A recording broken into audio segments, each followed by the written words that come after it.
के लिए कुछ होना चाहिए। हर आदमी कहता है ना ठीक है, वो अब इससे ज्यादा नहीं सुधरेगा, धीरे धीरे सुधरेगा, ज्यादा मत उस पर दिमाग लगाइए। 40 MP हम लोग के लिए कर्ज बन गया है, हम लोग के लिए अभिशाप बन गया है। कांग्रेस ने हम लोगों को बेच दिया कि भैया MP आता रहे बिहार में, चाहे जो होता है वो हो। भाजपा भी उससे अलग नहीं है। अभी आपने 2020 में भाजपा को जिता तो दिया था, किसने रोका था उनको बिहार की जिम्मेवारी लेने से? किसने रोका था कि आप बिहार की जिम्मेवारी लेकर इसको सुधारिए? वो रोका था उनका लालच कि कहीं हम गड़बड़ करेंगे तो हमारा जो 39 गो MP जीत कर गया है वो कहीं गड़बड़ा ना जाए। तो जिस बिहार को दलों ने, नेताओं ने, सब ने छोड़ दिया, उसको सिर्फ और सिर्फ बिहार के लोग सुधार सकते हैं। अगर आप और हम नहीं खड़ा होइएगा तो हमारे आने वाली पीढ़ी और बच्चों को भी इसी दुर्दशा में जीना पड़ेगा। और ये राजनीतिक भाषण की बात नहीं है, हमको मालूम है कि ये बहुत कठिन काम है। 50 बरस की जमी हुई इकाई है, लेकिन अगर हमारे जैसे किसी आदमी का हिम्मत नहीं पड़ेगा तो किसका हिम्मत पड़ेगा बिहार में? इसलिए ये प्रयास कर रहे हैं। 2 बरस लगे कि 10 बरस लगे, किए बगैर मानेंगे नहीं। 2011 में जब हम आए थे देश में, और अगर हम आपको कहते कि चुनाव प्रबंधन कोई चीज है जिसमें लड़के आकर बड़े बड़े नेताओं को, दलों को बताएंगे कि चुनाव कैसे लड़ा जाएगा, बदले में पैसा भी लेंगे, तो आप हंसते, आप कहते ये कोई बात है? लालू जी, नरेंद्र मोदी, ममता जी, नीतीश कुमार आपसे सलाह लेंगे? आपको कितना आता है राजनीति? एक बार में नहीं माना। 2012 में जीते, 2014 में जीते, तो जितने भाजपाई समर्थक कहते हैं अरे भाई प्रशांत किशोर क्या किए, वो तो मोदी का लहर था। फिर 2015 में मोदी को यहाँ हराया, नीतीश लालू जी को जिताने में कंधा लगाया, तो लोगों ने कहा अरे भाई इसमें ये क्या किए हैं, वो तो लालू नीतीश का जाति का समीकरण था। फिर पंजाब जीते, फिर तेलंगाना जीते, फिर आंध्रा जीते, दिल्ली जीते, तमिलनाडु जीते, पंजाब जीते, पश्चिम बंगाल जीते। तब लोग कहता है अरे भाई कुछ तो करता ही होगा तभी आप जीत रहा है। तो किसी काम को जब बार बार कीजिएगा तभी समाज मानेगा।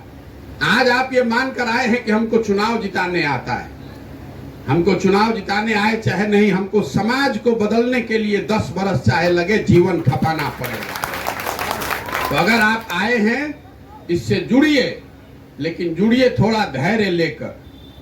जहां तक चुनाव जीतने लड़ने की बात है तो वो हम विद्या भूले नहीं हैं, हम उसका उपयोग करना बंद कर दिए। NDA कौन बना रहा है, इंडिया कौन बना रहा है, कोई नेता नहीं है जो हमको नहीं कह रहा है, समझा रहा है, कह रहे कहाँ गांव गांव में घूम रहे हैं, आइए इधर देश को संभालिए। हमको वो काम नहीं करना है। नेता दल का बात छोड़ दीजिए, हमारा घर वाला रोज कहता है कितना बढ़िया जिंदगी चल रहा था, क्या बेवकूफी वाला काम शुरू कर दिए हो, गांव गांव घूम रहे हो। लेकिन हमको करना यही है, हमको इंडिया NDA से नहीं मतलब है। चाहे सरकार इंडिया की बन जाए कि NDA की बन जाए, बिहार का दुर्दशा सुधरने वाला है? क्या आपके बच्चों का पलायन रुकने वाला है? चाहे मोदी जी तो बैठे हैं ना 9 बरस से, बिहार का पलायन रुक गया। गुजरात में बन रहा है बुलेट ट्रेन। हम एक उदाहरण रोज देते हैं क्योंकि यहाँ भाजपा के आंख बंद करके समर्थक हैं। हम लोग कहते हैं कि हम लोग जाति पर वोट देते हैं। जरा बताइए मोदी जी के जाति के कितने लोग बिहार में रहते हैं? ये वही समाज है, जातियों से ऊपर उठकर आपने मोदी जी पर भरोसा दिया है। मोदी जी 9 बरस से प्रधानमंत्री हैं। बिहार के लिए उन्होंने कुछ किया कि नहीं, इसको छोड़ दीजिए।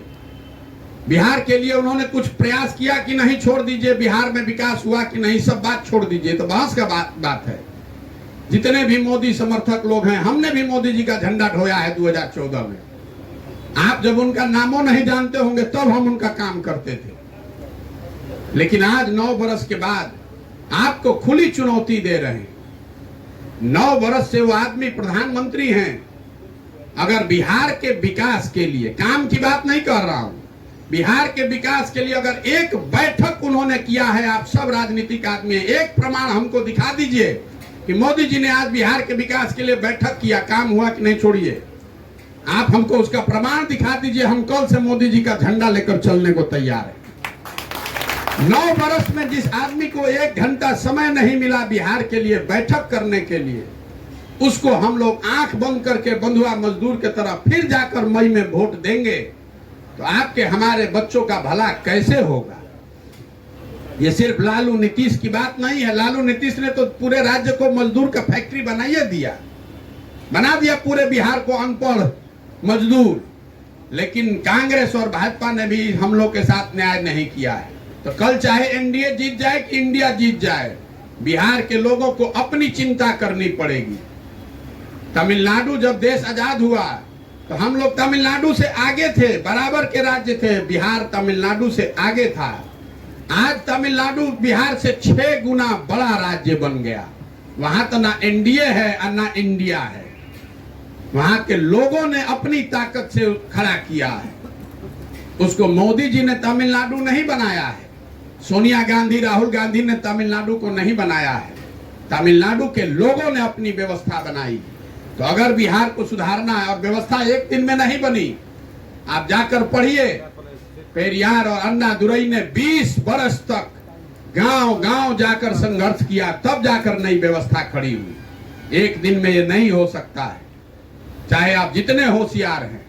तो इसलिए आपसे आग्रह है, जब आपके जिले में आ रहे हैं, अगर आप इससे जुड़ना, चुनाव लड़ना है तो भैया जो पहले से पार्टी है उसी में चले जाइए।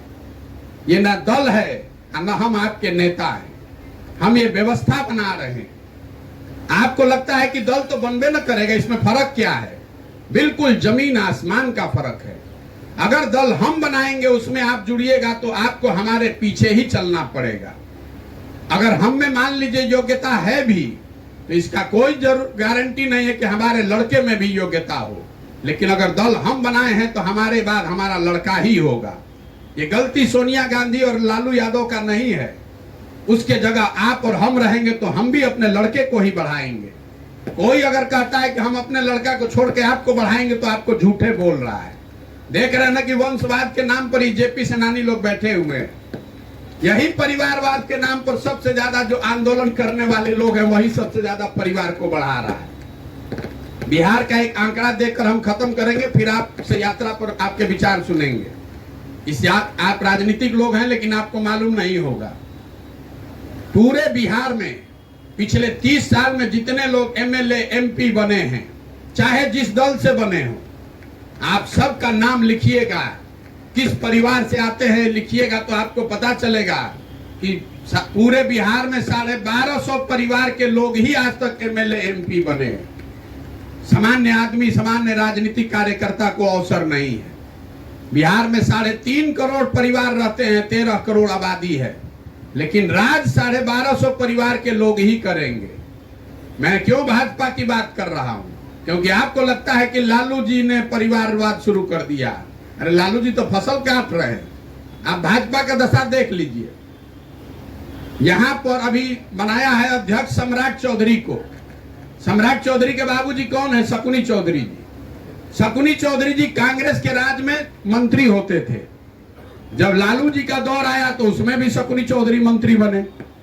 जब नीतीश जी का दौर आया तो उसमें भी विधायक और मंत्री बने।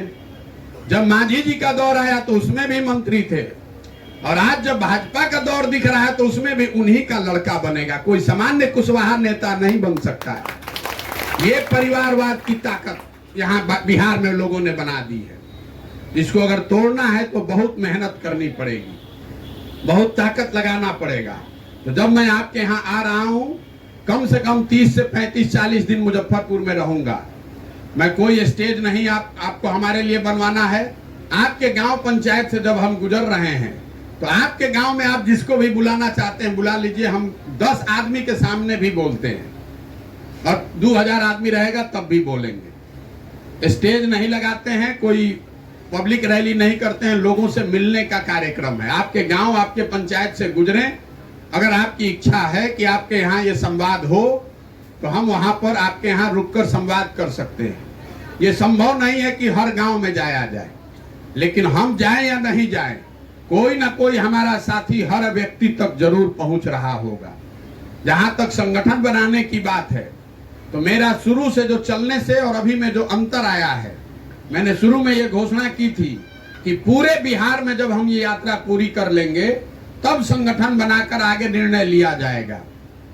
चूंकि समय इतना लग रहा है और जो राजनीतिक लोग हैं वो जहां पर तैयार हो जाते हैं, कहते हैं भैया हम लोग अपना यहाँ तो लड़ाई शुरू करें। तो ये तय हुआ कि भैया जिस जिले की यात्रा खत्म हो जाए वहां का संगठन बना दिया जाए।